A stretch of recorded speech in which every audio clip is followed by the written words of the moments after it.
কয়েকদিনেই ঋণ পরিশোধ হয়ে যাবে এইভাবে আমল করলে, আর এই দোয়া সকালে সন্ধ্যায় 21 বার করে পড়লে। তো প্রিয় ভাই, আমি যে দোয়াটির কথা বলবো, এই দোয়া যখন কবুল হয়ে যাবে, আল্লাহ কবুল করবেন, আপনি মৃত্যু পর্যন্ত ঋণী হবেন না, সারা জীবন ধনী হয়ে থাকবেন। কতবার করে পাঠ করবেন?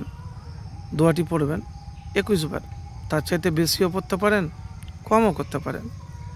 কোন দোয়ার কথা বলবো?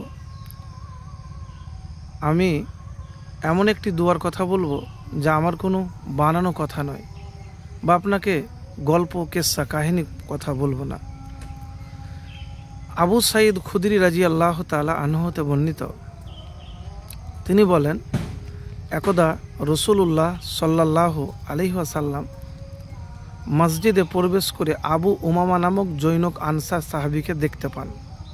তিনি তাকে আনসারি জিজ্ঞাসা করেন, হে আবু উমামা, আমি তোমাকে নামাজের সময় ব্যতীত মসজিদে উপবিষ্ট কেন দেখেছি?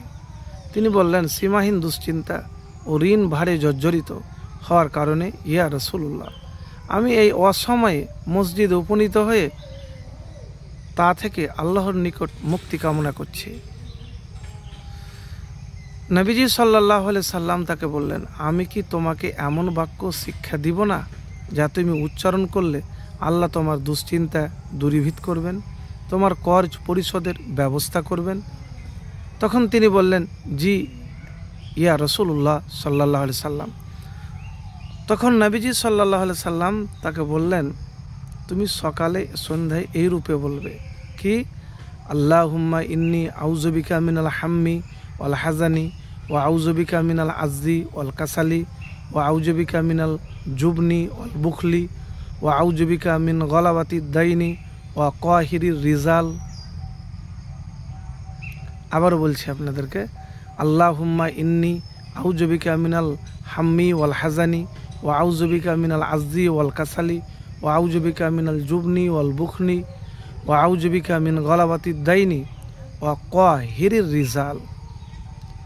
আবু উমামা রাদিয়াল্লাহু তাআলা বলেন, অতঃপর আমি ওইরূপ আমল করি, যার ফল শ্রুতিতে আল্লাহ তাআলা আমার চিন্তা ভাবনা বিদরিত করেন এবং ঋণ পরিশোধের ব্যবস্থা করে দেন। তো প্রিয় ভাই, এই দোয়াটি যখন 21 বার পড়বেন, তার আগে অবশ্যই একবার দুরূদ শরীফ পড়বেন। আল্লাহুম্মা সাল্লি আলা মুহাম্মাদিন ওয়া আলা আলি মুহাম্মাদ কামা সাল্লাইতা আলা ইব্রাহিমা ওয়া আলা আলি ইব্রাহিমা ইন্নাকা হামিদুম মাজিদ। আল্লাহুম্মা বারিক আলা মুহাম্মাদিন ওয়া আলা আলি মুহাম্মাদ কামা বারাকতা আলা ইব্রাহিমা ওয়া আলা আলি ইব্রাহিমা ইন্নাকা হামিদুম মাজিদ। দেখেন ভাই, জীবনের প্রয়োজনে আমরা কখনো কখনো ঋণগ্রস্ত হই। ঋণগ্রস্ত হওয়া জীবন নানা সময় কুফল ডেকে আনে। খুব ছটপট করি, কিভাবে পরিশোধ করব।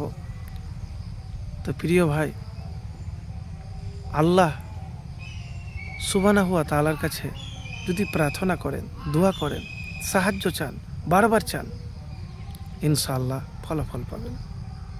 কিন্তু মুমিন মুত্তাকি হলে, দোয়া কবুল হলে আপনার ঋণ পরিশোধ হয়ে যাবে। আমি কোনো ভিডিওতে কখনো কোনো রকমের মিথ্যা কথা বলি না, বাস্তব জীবনে বলি না। কেন জানেন? দোয়া কবুল হলে আপনি সারা জীবন ধনী হয়ে থাকবেন, ঋণী হবেন না। তো তার জন্যে আপনাকে চেষ্টা করতে হবে, কর্ম করতে হবে ধারাবাহিকতার সাথে, নিয়মিত।